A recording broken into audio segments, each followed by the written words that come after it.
Iran Israel युद्ध की स्थिति में पूरी दुनिया दो फाड़ दिखाई दे रही है, लेकिन स्थिति यह बन रही है कि भारत किसके साथ खड़ा होगा, जबकि इजराइल और ईरान पूरी तरह से युद्ध के लिए जाते हैं। तो दोस्तों आपको बता दें कि भारत भी एक कूटनीतिक राष्ट्र है। वह अपना लाभ और हानि देखते हुए किसके साथ खड़ा होना है यह रुख अपनाएगा, पूरा नाप तोल करके और अपना पक्ष रखेगा, और इसके साथ खड़ा होना है, किसके साथ नहीं, तो यह वह पूरा अपने ऐतिहासिक परिप्रेक्ष्य को ध्यान में रखकर करेगा। दोस्तों आपको बता दें कि भारत जो है वो हमेशा से ही एक शांति प्रिय देश रहा है, और ईरान जो कि है हमास, हूती जैसे आतंकवादी जो संगठन है उनको परिचय देता रहा है। ऐसे में भारत को चाहिए या भारत चाहेगा कि वह आतंकवाद के खिलाफ खड़ा रहेगा, और हमेशा भारत आतंक के खिलाफ रहा है। दोस्तों ईरान में न महिलाएं सुरक्षित है, न बालिकाएं सुरक्षित है, और न वहां का आम नागरिक। ऐसी स्थिति में भारत है वो इजराइल का साथ देगा, लेकिन क्या इससे ईरान नाराज नहीं होगा? दोस्तों होगा, क्योंकि चार बार जो उनके पास बंदरगाह है उसका यूज भारत बहुतायत से करने लगा है। जब से पाकिस्तान के साथ भारत और पाकिस्तान का जो रिलेशन वाला जो मुद्दा है वो रिलेशन थोड़े दूसरी दिशा में गए हैं, तब से भारत इसके चाहबार नाम का जो बंदरगाह है उसका ज्यादा यूज ले रहा है। दूसरी बात लेकिन वो तो छोड़िए, क्योंकि ईरान से भारत को इतना ज्यादा तेल और असला नहीं मंगाता है जितना कि उसका व्यापार इजराइल के साथ है। दोस्तों अब आपको बताएं कि भारत की क्या स्थिति होगी। तो दोस्तों भारत है वो संतुलनवादी रुख का होगा उस समय। बाकी दुनिया की तरह भारत परमाणु शक्ति संपन्न ईरान के पक्ष में नहीं है, क्योंकि ईरान में हमेशा आतंकवादी संगठनों को ही महत्व दिया जाता रहा है। दोस्तों यदि ऐसा टकराव होता है तो भारत बिना शर्त के तो किसी को समर्थन देगा ही नहीं, और सबसे पहले भारत निश्चित तौर पर इजराइल का ही समर्थन करेगा। और आपको बता दें कि पिछले महीने भारत ने पाकिस्तान के भीतर हमला किया तो इजराइल ने खुलकर भारत का समर्थन किया था और भारत का साथ दिया था। इजराइल ने यह भी कहा था कि भारत के पास आत्मरक्षा का अधिकार है। वहीं ईरान ने भी दोनों देशों के बीच तनाव खत्म करने की मध्यस्थता की कोशिश की, लेकिन किसी का खुलकर पक्ष में नहीं लिया था। ईरान ने खुद को तटस्थ रखा था। भारत की यदि हम बात जाने तो भारत ने कहा कि ईरान इजराइल दोनों से भारत के दोस्ताना संबंध और हम हर तरह की मदद के लिए तैयार है, लेकिन जो भी देश आतंकवाद के खिलाफ लड़ेगा उसके साथ हम पहले खड़े रहेंगे। दोस्तों आपको बता दें कि संभव है कि ईरान अभी हमला ना करे, लेकिन वो बदला तो लेगा। यह सिलसिला थमेगा नहीं। अमेरिका भले ही कह रहा हो कि वह इस युद्ध में शामिल है, लेकिन इजरायली बॉम्बर कतर में स्थित अमेरिकी एयरफोर्स बेस से ईंधन ले रहे हैं। जाहिर है कि इसमें अमेरिका का हाथ है। जो ड्रोन ईरान से इजराइल में हमले के लिए भेजे गए थे उन्हें अमेरिका ने मारकर गिरा दिया। अमेरिका ने ईरानी ड्रोन को इजराइल पहुंचने ही नहीं दिया। इसके अलावा सऊदी अरब और जॉर्डन ने भी अमेरिका के दबाव में इजराइल को अपना एयर स्पेस इस्तेमाल करने की छूट दी है। और दोस्तों आपको बता दें कि यह जंग है वो ईरान या इजराइल तक सीमित नहीं है, इसने पूरे विश्व को शामिल कर लिया है। और सऊदी, कतर, बहरीन और यूएई तो अमेरिका की पिछलग्गू है, जो अमेरिका कहेगा वही करेंगे। दोस्तों लेकिन आपको बता दें कि ऐसा नहीं लगता है कि कोई भारत के लिए दुविधा होगी, क्योंकि इजराइल एकमात्र मुल्क था जिसने ऑपरेशन सिंदूर में भारत का समर्थन किया था। एक ऐसा देश जिसने आतंकवाद के खिलाफ जाकर भारत का साथ दिया। ऐसे में भारत इजराइल के साथ ही रहेगा। ईरान ने तो हमसे पहले ही सारे संबंध सीमित कर दिए हैं, ना तेल खरीद रहे हैं ना गैस, चाबहार का भी हम ठीक से इस्तेमाल नहीं कर पा रहे हैं। हम भी वही करेंगे जो अमेरिका करेगा। ईरान पर हमले के बाद अंतर्राष्ट्रीय बाजार में कच्चे तेल की कीमत एक दिन में 13% बढ़ रही है।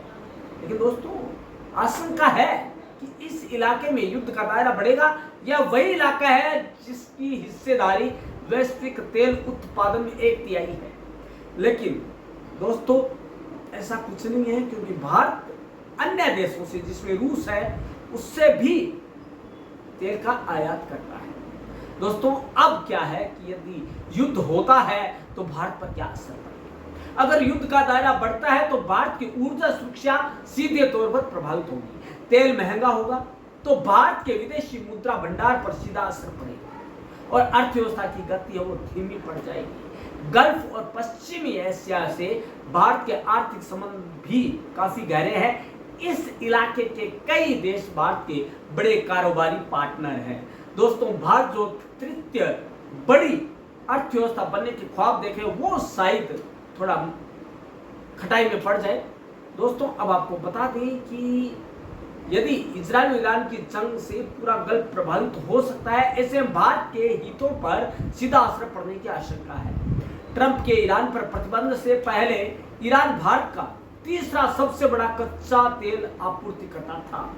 लेकिन दोस्तों, यदि ऐसा होता है कि दोनों का युद्ध होता है और भारत इजराइल का साथ देता है तो ईरान से उसके रिश्ते खटाई में पड़ जाएंगे। दोस्तों, लेकिन आपको एक बात बता दें कि ओमान की खाड़ी, फारस की खाड़ी और लाल सागर के जरिए भारत जो व्यापार करता है, ऐसा होने पर यदि वो इजराइल का साथ देता है तो ईरान नाराज हो सकता है। लेकिन दोस्तों, आपको एक बात बता दें कि भारत उसी के साथ खड़ा होगा जिसने उसका जो है साथ दिया। दोस्तों, बात 26 जुलाई 1999 की है। उस समय कारगिल वॉर में भारत की जीत के तौर पर याद किया जाता है। आतंकियों के वेश में पाकिस्तानी जवान द्रास सेक्टर में घुस गए थे। चुनौती यह थी कि दुश्मन ऊंचाई पर था, हमारे जवान नीचे। ऐसे वक्त में इजराइल ने भारत की मदद की। कैसे की? बड़ी ही मदद, ऐसे मदद की सकारात्मक रूप में कि एक सच्चा दोस्त ही कर सकता है। इजराइल आर्मी को बॉर्डर पर कंट्रोल, काउंटर टेररिज्म और लिमिटेड वॉर में महारत हासिल है। उसने अपने अनुभव शेयर किए।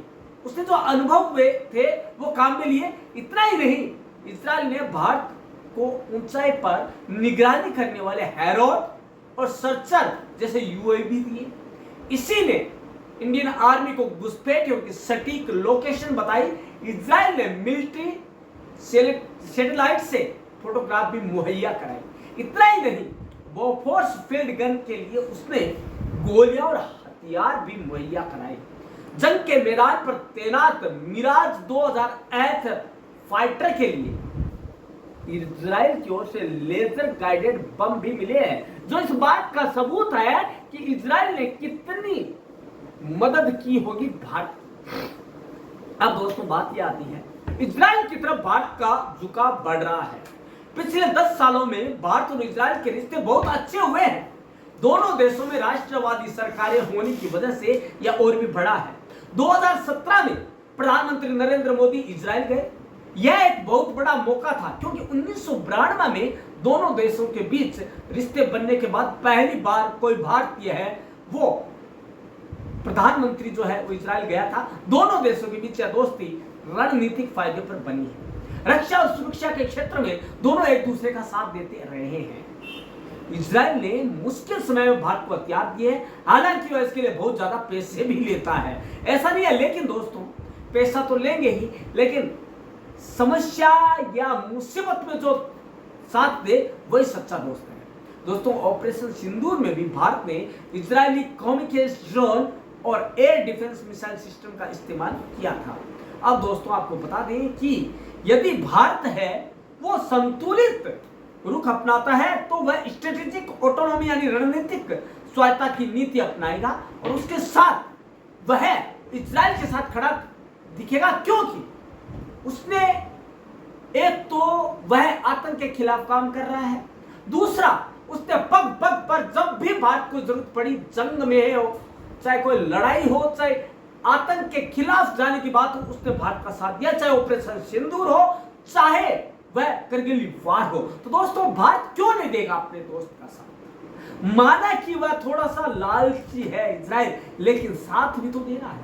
तो दोस्तों, ऐसी स्थिति में भारत बिना सोचे समझे इजराइल का साथ देगा, लेकिन यह जो निर्णय है वह ज्यादा आसान नहीं होगा, इतना आसान होने वाला नहीं है, क्योंकि ईरान जो कि तेल संपन्न देश है, ऑयल प्रोस्पर देश है, तो ऐसी स्थिति में भारत को इन देशों के साथ संबंध अच्छे भी रखने होंगे दोस्तों। लेकिन यदि आपकी बात बता दें कि इजराइल की बात आती है और ईरान के युद्ध की बात आती है, तो भारत है वो हमेशा इजराइल के साथ खड़ा रहेगा, क्योंकि दोनों